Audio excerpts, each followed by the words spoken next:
So this story, it's pretty funny, yet just as terrifying at the same time. So Google suspended Gemini, their AI, from making images of people after backlash complaining it was woke. And by woke, they mean the AI seemed to put diverse and inclusive into everything without the person actually typing that in. So if somebody asked for a picture of a group of let's just say 1940 German army soldiers, there would be pictures of black women, Asian women, all in there mixed in. So let's jump into the story from Business Insider. Google says it will fix Gemini, its answer to OpenAI's GPT-4, after people complained that the image generating feature was quote unquote woke. On Thursday, the company said in a statement sent to Business Insider that it was pausing Gemini from generating AI images of people while it makes the changes. Social media users have also complained that Gemini was producing images of people in color in historically inaccurate contexts. So we have Frank J. Fleming on X saying, "New game. Try to get Google Gemini to make an image of a Caucasian male. I've not been successful so far." So he asked the AI to create an image of the Pope, and it goes, "Sure. Here's an image of the Pope, of a Pope." We have an Indian woman and a black male. Then we had another person who asked to generate pictures of the founding fathers, and it added a woman, a black woman, and a man wearing a turban to it. Others on X complained that Gemini had gone woke, citing instances where prompts regularly resulted in responses including the word diverse. So this person asked the Gemini to create images of Ukrainian women, and see here we have what it made for Ukrainian women. Dagbara Das, pardon me if I mispronounced that, a computer scientist who used to work at Google, said on X that it's embarrassingly hard to get Google Gemini to acknowledge that white people exist.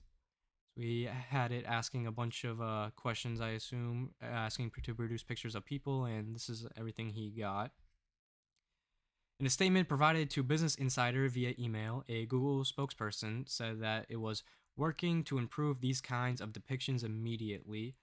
The spokesperson highlighted the importance of generating images representing a diverse range of people, given Gemini's global user base, but admitted that it was missing the mark here.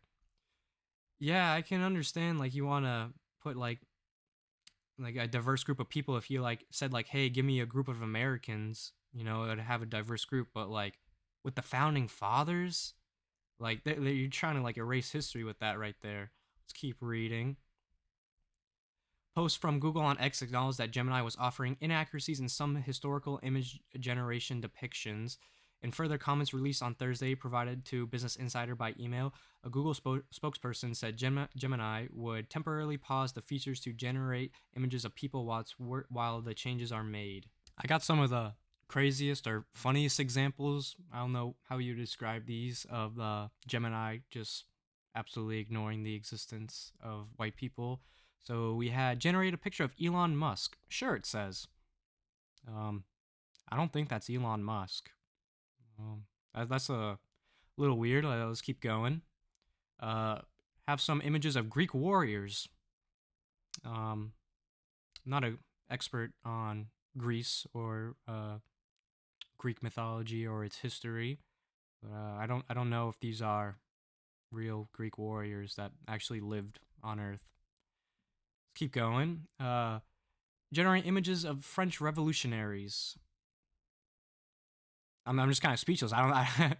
This is crazy to see that like it's literally just rewriting history in front of you. Like what happens when kids in 20, 30 years, they are all using AI and they want to get some historical knowledge. They want to see what the past looked like, and you ask AI, hey, make me an image of the American Revolution, the French Revolution. I want to see like what it looked like, and this is what they're given. And what if they go on to think that's fact? That's a very scary thing to think of. But the examples don't stop there. This is one I talked about in the intro. Illustration of a 1943 German soldier. Um, I don't know if any of these people were German soldiers in 1943 or looked close to any German soldiers in 1943. Maybe except like this guy, but I don't know about these three. And you got to think, what kind of person would take like probably a multi-billion dollar project and just inject their horrible racist woke ideology into it. Here we have some past tweets from the head of Google Gemini's AI.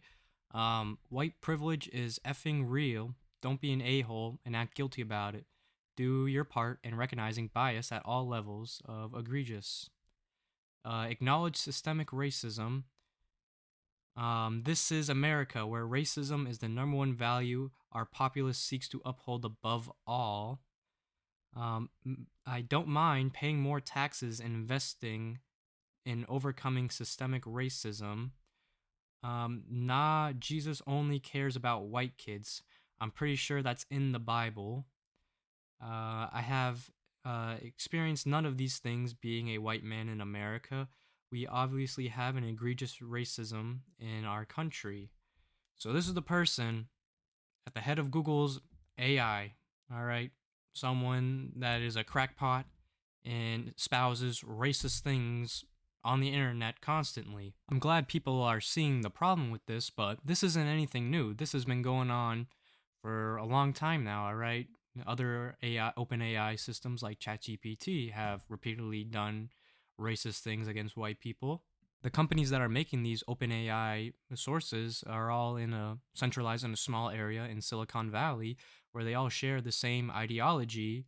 The ideology that says only white people can be racist, that men can magically turn into women, and so on and so forth, all those crazy crackpot ideas that they espouse as facts and they put into their open AIs. So let's get into the story how woke ChatGPT built in ideological bias could do more harm than good.